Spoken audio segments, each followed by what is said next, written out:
সে বলেছিল, আপনার চোখ দুটো সুন্দর,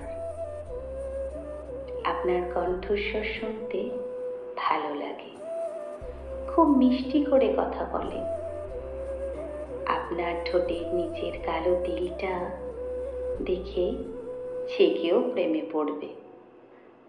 আমিও তাই আপনাকে ভালোবাসি। আমি বুঝেছিলাম এটা তার ভালোবাসা না, এটা তার ভালো লাগা। তাই তাকে আর ভালোবাসা হলো না। একজনকে একটা গোলাপ দিয়ে বলেছিলাম ভালোবাসি। তার কিছুদিন পর গোলাপটা তার কাছে চাইলাম।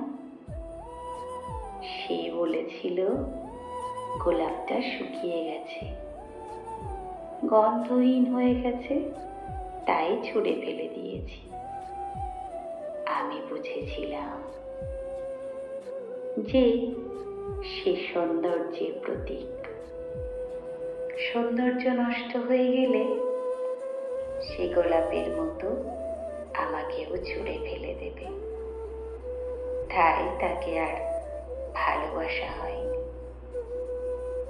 আর একজন এসেছিল। সম্পর্কের শুরুতে তার ভালোবাসা ছিল অসীম, কিন্তু কিছুদিন যেতে না যেতেই বাড়ল তার অবহেলা। আমি বুঝেছিলাম সে নতুনে মুগ্ধ। একটু পুরনো হলেই তার আর আগের মতো ভালো লাগে না। তাই তাকে আর